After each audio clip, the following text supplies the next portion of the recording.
small town police department could get one for $500 to maybe take pictures of your house. Yeah, they could. Or your neighbor. Yeah. But, I mean, I'm more concerned about the local police department than I am my neighbor. That's just me, I guess.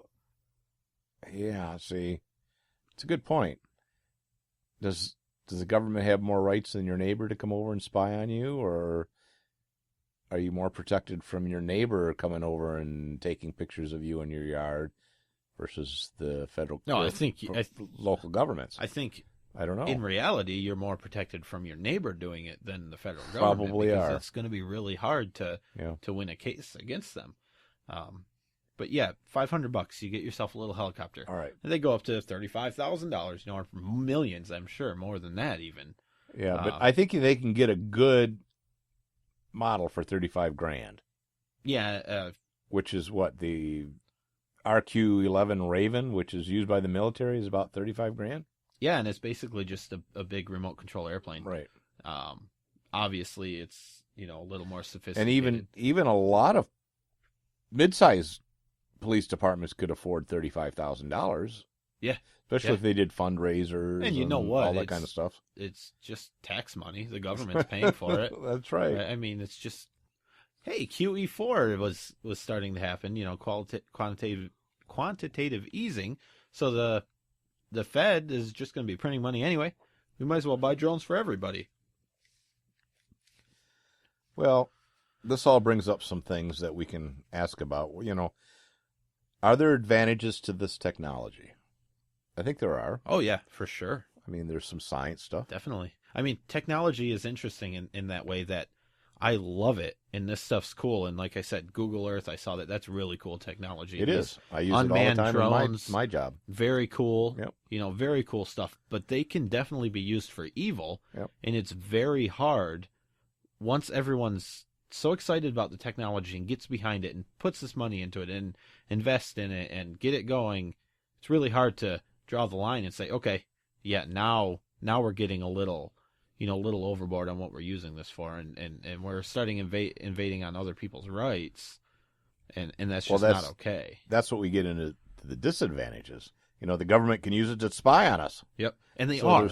They are. I mean, let's be clear about that. The EPA now is using drones to spy on farms, for one, to check on global warming type issues. Well, are they filling in wetlands and things like that for farming and all that stuff? So, yeah. Yep. So there are some issues in that regard.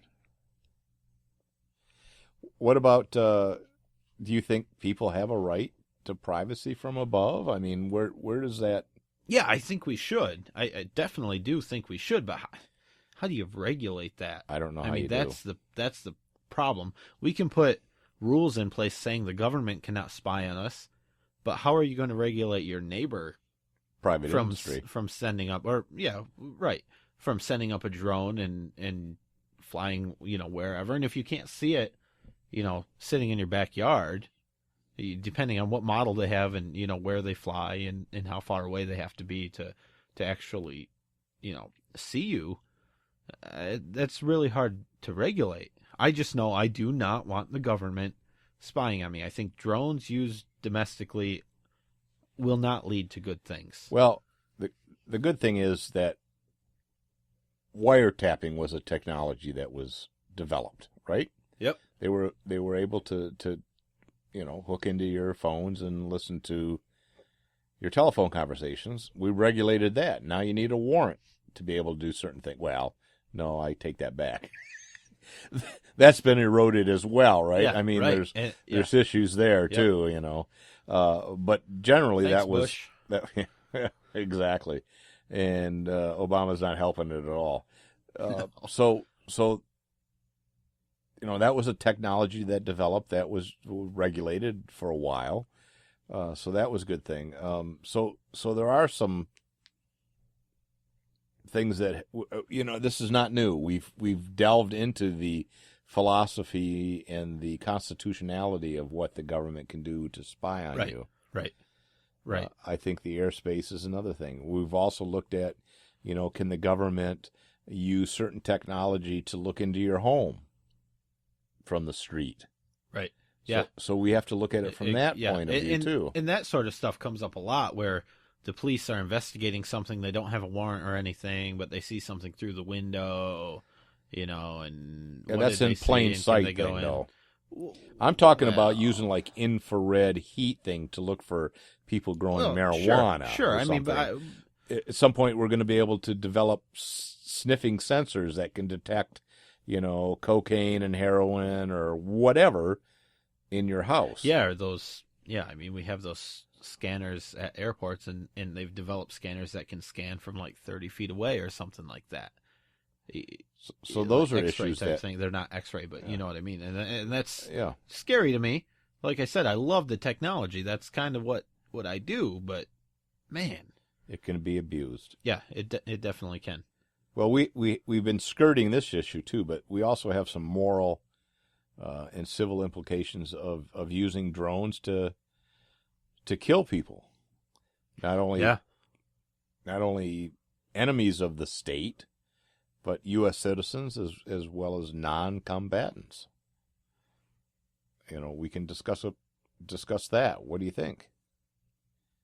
I honestly think anything that can be used to keep a troop out of harm's way but still get the job done is good. If we're talking about military applications in other countries, if that's what we're talking about. Well, we're also talking about killing so-called U.S. citizens that are deemed an enemy of the state with no trial, nothing but the command of the commander-in-chief.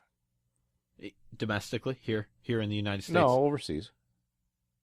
Yeah. It's just a matter of time before it'll happen in our own country. Yeah, I know. And that's what's scary about it.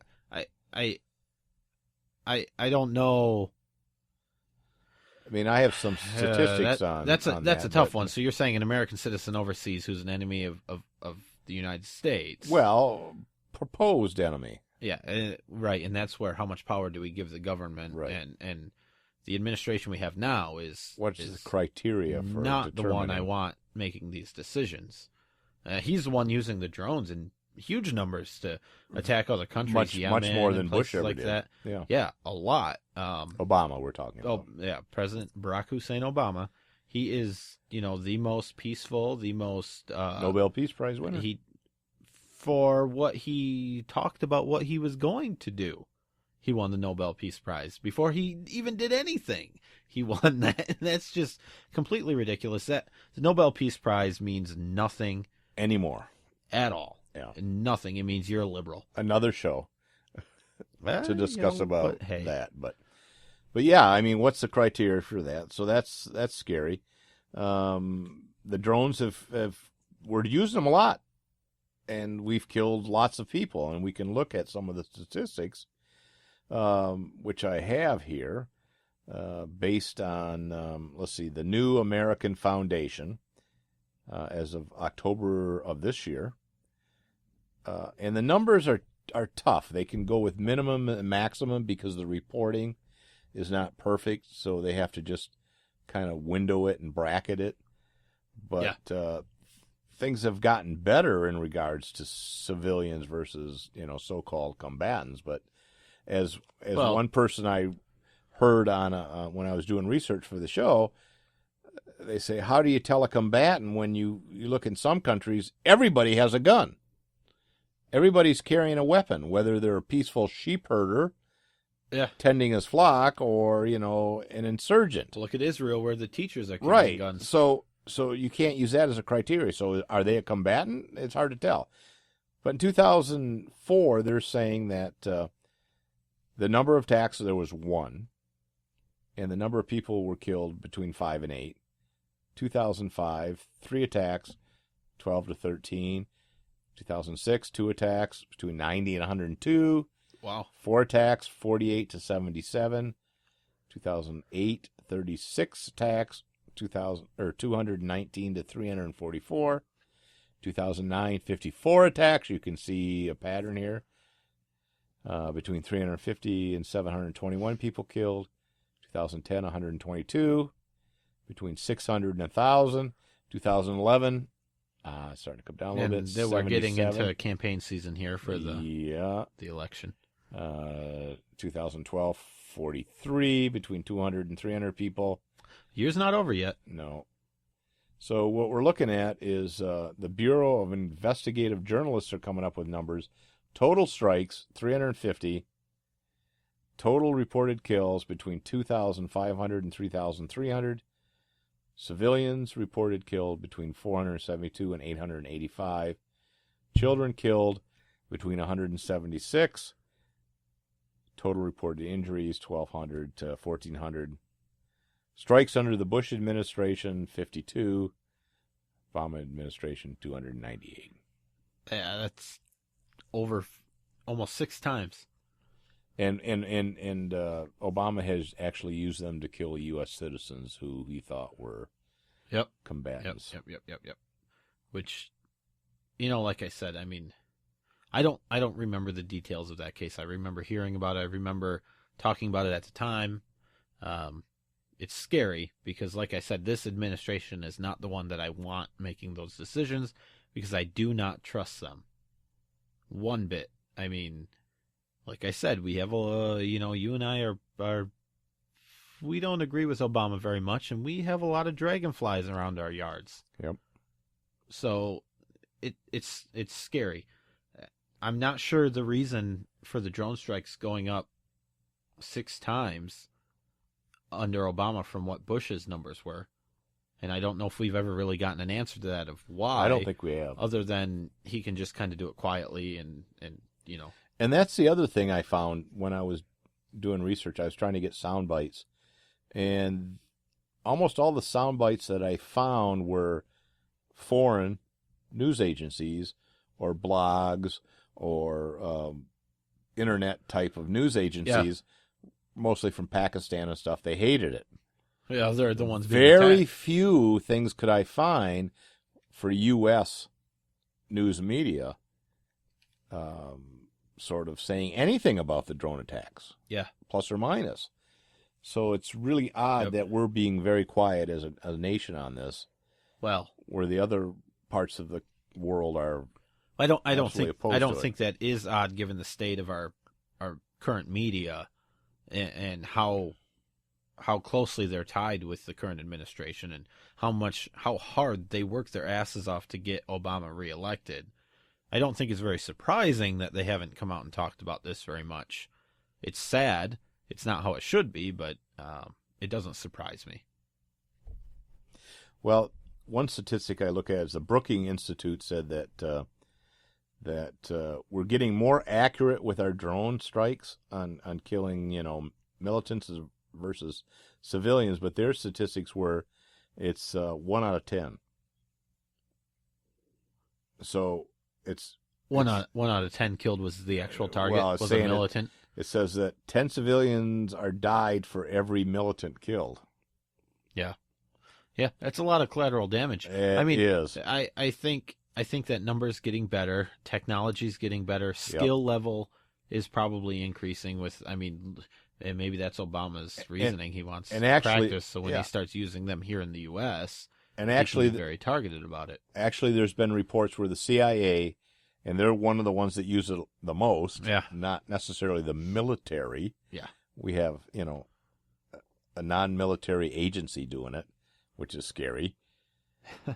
They're saying that they've actually called off some attacks because there were children and women nearby, and so they're being more judicious in their strikes, and they're actually calling off some of these strikes because it may be some collateral damage. Yeah, and that's not a bad thing. I mean, when I'll be really scared is when the police arm, the military arm of the Department of Education, when they start using drones.